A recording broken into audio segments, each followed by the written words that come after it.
कार्तिक मास में जो मनुष्य ये 3 चीजें दान करता है तो यकीन मानो जीवन में कभी गरीब नहीं रहेगा। साथियों, कार्तिक मास का समय वह दिव्य अवसर है जब भगवान स्वयं पृथ्वी पर उतरकर अपने भक्तों के घर आते हैं। ये मास केवल पूजा या व्रत का नहीं, बल्कि आत्मा को शुद्ध करने और अपने जीवन के पापों को मिटाने का अवसर है।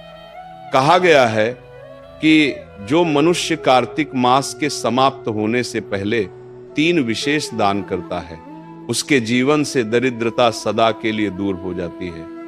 क्योंकि दान केवल धन का लेन देन नहीं होता, यह हृदय की पवित्रता और आत्मा की विनम्रता का प्रतीक होता है। जिस दिन मनुष्य सच्चे भाव से दान करता है, उसी दिन उसका भाग्य बदल जाता है।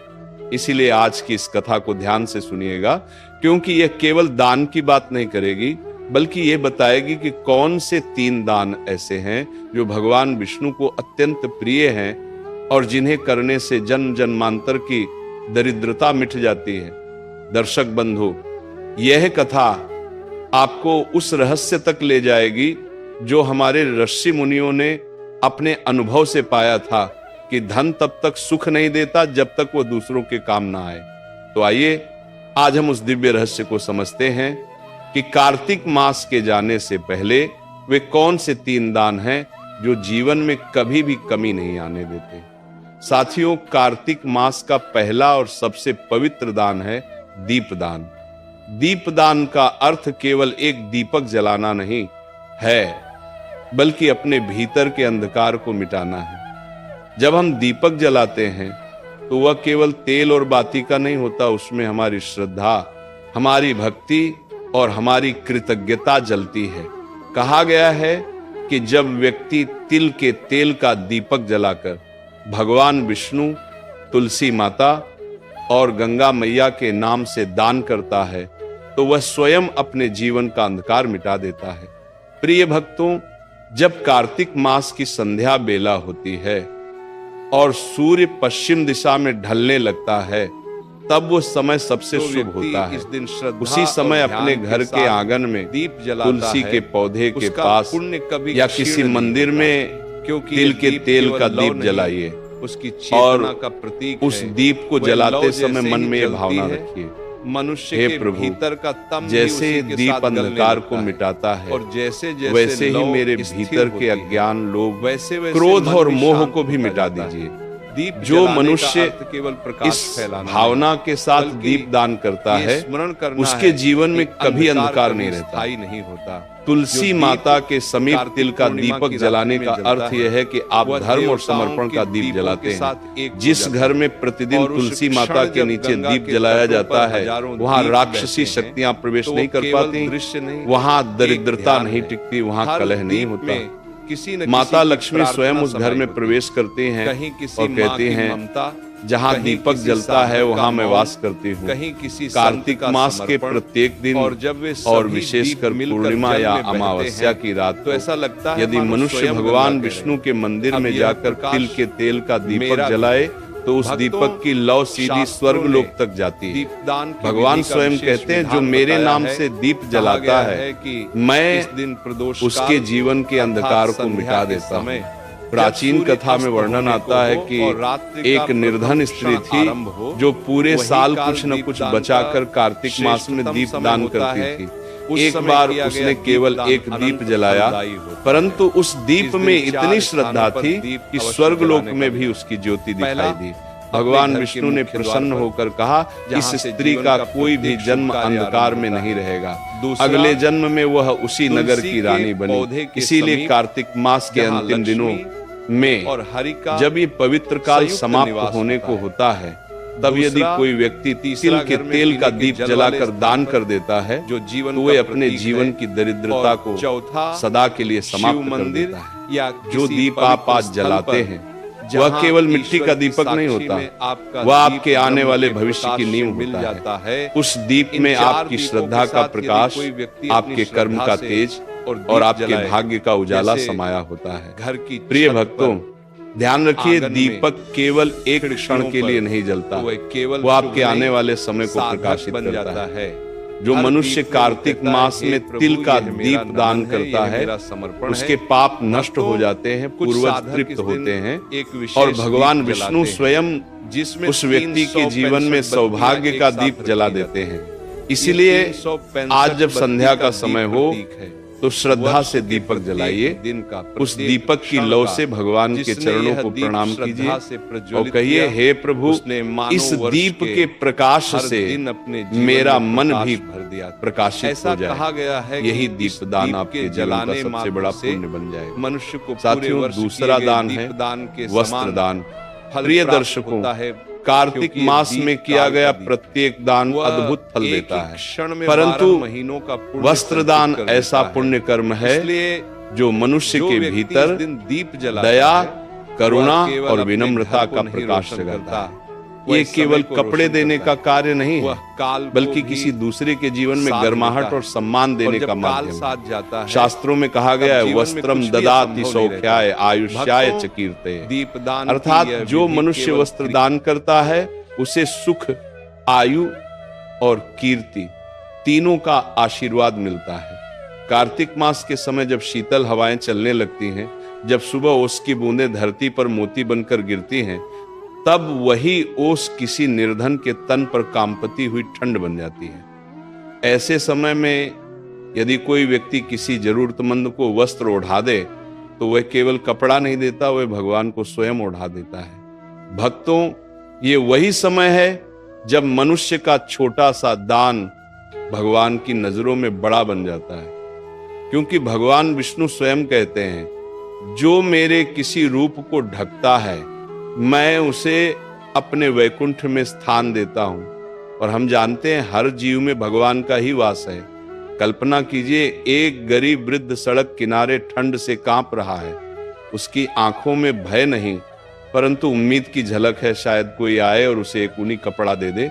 और जब आप जाकर अपने हाथों से उसे एक चादर ओढ़ा देते हैं, वो आपके पांव छूने लगता है, उसके होंठों से केवल 2 शब्द निकलते हैं, भगवान आपको सुखी रखें। क्या आप जानते हैं, ये आशीर्वाद आपके पूरे जीवन का मार्ग बदल देता है, क्योंकि जो आशीर्वाद एक भूखे या ठंड से कांपते व्यक्ति के मुंह से निकलता है, वह सीधा स्वर्ग तक जाता है और वहां से वापस लक्ष्मी के रूप में लौटता है। पुराणों में कथा आती है, एक बार एक ब्राह्मण परिवार की स्त्री ने कार्तिक मास में अपने पति के लिए बचाई हुई ऊनी चादर एक साधु को दान कर दी। रात में जब वह सोने गई तो उसने स्वप्न में भगवान विष्णु को देखा, जो मुस्कुरा कर कह रहे थे, तुमने आज मुझे उड़ाया है, इसलिए अब मैं तुम्हारे घर को कभी खाली नहीं रहने दूंगा। अगले ही दिन उस परिवार को नगर के राजा से धन, सम्मान और अन्न प्राप्त हुआ। प्रिय भक्तों, वस्त्र दान केवल वस्त्र का त्याग नहीं है, ये अहंकार का त्याग है। दान वही सच्चा होता है जो बिना दिखावे के किया जाए, जो हृदय की करुणा से निकलकर किसी दूसरे के चेहरे पर मुस्कान बनकर पहुंचे। इसलिए कार्तिक मास के इन अंतिम दिनों में अगर आपके पास एक भी नया कपड़ा, शॉल, धोती या साड़ी है तो उसे किसी गरीब, वृद्ध या भूले बिसरे व्यक्ति को दान कर दीजिए, क्योंकि जो तन ढकता है वह मन को ढकने वाले भगवान का प्रिय बन जाता है। माता लक्ष्मी स्वयं ऐसे व्यक्ति के द्वार पर जाकर कहती हैं, जहां करुणा है वहां मैं स्थायी रूप से रहती हूं। इसलिए भक्तों, कार्तिक मास के इस शुभ समय में वस्त्र दान अवश्य करें। यह दान आपके घर से दरिद्रता मिटाएगा, आपके वंश को समृद्ध करेगा और आपको वह शांति देगा जो किसी स्वर्ण या रत्न से भी बड़ी होती है। साथियों, तीसरा दान है अन्नदान। प्रिय दर्शकों, सभी दानों में सबसे श्रेष्ठ और पवित्र दान है अन्नदान। धर्म ग्रंथों में स्पष्ट कहा गया है, अन्नदानम परम दानम विद्यादानम ततः परम। अर्थात संसार के सभी दानों में अन्नदान सर्वोत्तम है, क्योंकि अन्न ही जीवन का आधार है। जो व्यक्ति भूखे को भोजन कराता है वह किसी मनुष्य का नहीं, स्वयं भगवान का तृप्ति कर्म करता है। कार्तिक मास में जब सृष्टि की ऊर्जा सबसे शांत और दिव्य होती है, तब दिया गया अन्नदाय असंख्य जन्मों के पापों का नाश कर देता है। इसलिए कहा गया है कार्तिके अन्नम दत्वा कोटि यज्ञ फलम लभेत। जो मनुष्य कार्तिक मास में अन्नदान करता है उसे हजारों यज्ञों के समान पुण्य प्राप्त होता है। प्रिय भक्तों, अन्नदान केवल किसी को भोजन कराने का कार्य नहीं है, ये एक भाव है, एक त्याग है और एक करुणा का रूप है। जब किसी भूखे के पेट में अन्न पहुंचता है तो उसके चेहरे पर जो संतोष झलकता है वही भगवान का आशीर्वाद होता है। और जो ये आशीर्वाद प्राप्त कर लेता है उसके घर से कभी अन्न की कमी नहीं होती। पुराणों में एक कथा आती है, एक बार एक साधारण किसान था जिसका नाम मधुकर था। उसका घर बहुत गरीब था परंतु हृदय बहुत उदार। कार्तिक मास की पूर्णिमा के दिन उसके पास केवल एक मुट्ठी चावल बचे थे। उसी समय उसके द्वार पर एक भूखा साधु आया और भोजन मांगा। मधुकर की पत्नी ने कहा, ये तो हमारे बच्चों का आखिरी अन्न है। लेकिन मधुकर बोला, अगर आज किसी भूखे को अन्न नहीं दिया तो ये अन्न भी व्यर्थ है। उसने वह चावल साधु को दे दिए। रात में जब दोनों सोए तो स्वप्न में भगवान विष्णु प्रकट हुए और बोले, मधुकर, आज तुमने जो अन्न दिया वह मुझ तक पहुंचा है। अब तुम्हारे घर में कभी अन्न की कमी नहीं होगी। अगले दिन उसी खेत में स्वर्ण के सिक्के उगे। तब से कहा गया अन्नम ब्रह्म स्वरूपम, अर्थात अन्न में स्वयं भगवान का वास होता है। प्रिय भक्तों, यदि कोई व्यक्ति कार्तिक मास में किसी ब्राह्मण, साधु, गायशाला या किसी गरीब परिवार को भोजन दान करता है तो उसके पूर्वज तृप्त होते हैं, उसका घर अन्न से परिपूर्ण रहता है और भगवान विष्णु स्वयं उस ग्रह को आशीर्वाद देते हैं। यह दान इतना पवित्र है कि इसे जीवदान कहा गया है, क्योंकि इससे किसी की प्राण रक्षा होती है। अन्न दान करते समय एक बात सदा ध्यान रखें, दान कभी अपमान के साथ न हो। दान हमेशा प्रेम, नम्रता और श्रद्धा से हो।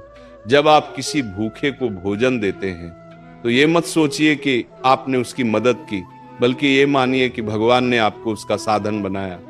प्रिय दर्शकों, जब भी घर में अन्न पकाएं, उस अन्न का एक भाग गौ माता, पक्षियों या किसी भूखे को अवश्य दें, क्योंकि जो व्यक्ति अपने अन्न में दूसरों का हिस्सा रखता है उसके घर में सदा समृद्धि रहती है।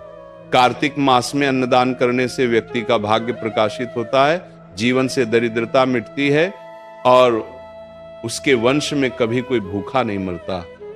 कहा गया है, अन्नम ददाति यह भक्त्या स विष्णु लोकम व्रजति। जो भक्ति भाव से अन्न दान करता है वह विष्णु लोक को प्राप्त होता है। इसलिए प्रिय भक्तों, जब ये पवित्र कार्तिक मास समाप्त होने को हो तो अपने हाथों से किसी को भोजन कराइए, क्योंकि वही क्षण आपके जीवन की सबसे बड़ी पूजा बन जाएगा। अंत में बस इतना याद रखिए, दीप से अंधकार मिटता है, वस्त्र से ठंड मिटती है, पर अन्न से भूख मिटती है, और यही सबसे बड़ा धर्म है। जय श्री हरि, जय मां लक्ष्मी, जय कार्तिक देव।